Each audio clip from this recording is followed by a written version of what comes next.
हिरण पूरे दिन घास खाने में लगा रहता है, घास को प्रोटीन में बदलने में ही लगा रहता है।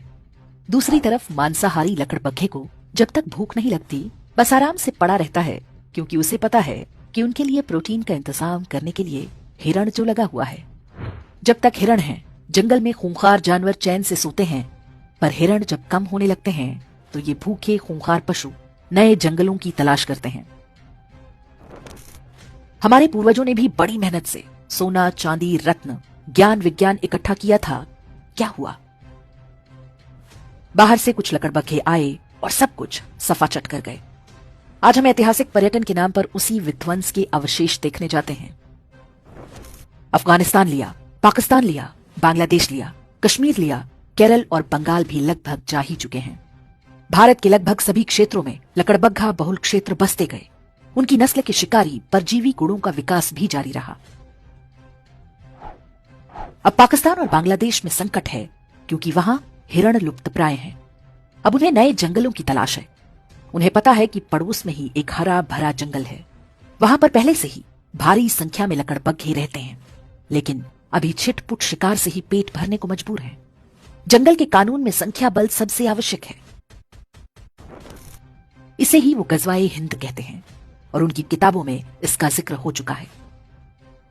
हर शांतिप्रिय लकड़बग्घे के मन में वो ऐसे बैठा हुआ है जैसे हिरणों के मन में संविधान और राष्ट्रगान। हिरणों को अनुमान नहीं कि आखिरी युद्ध बहुत कठिन होगा, क्योंकि ये अंदर से शुरू होगा फिर बाहर से। जितनी तेजी से पाकिस्तान और बांग्लादेश से हिरण कम हो रहे हैं, ये युद्ध उतना ही निकट आता जा रहा है। ये युद्ध अचानक नहीं होगा। वास्तव में हम पहले से ही इसके बीच में हैं। विश्वास ना हो तो हैदराबाद, केरल, पश्चिम बंगाल, यूपी, हरियाणा, राजस्थान, दिल्ली आदि के लकड़बग्घा बहुल क्षेत्रों में घूम आइए। हिरणों ने वहां से घर और संपत्ति बेचकर कहीं और बसेरा बना लिया है। लेकिन वे जिन स्थानों को सुरक्षित समझ रहे हैं वो भी वास्तव में सुरक्षित नहीं है। सिर उठाकर देखें तो उनके ही आसपास कोई लकड़बग्घा फलों और नारियल पानी का ठेला लगाए खड़ा है।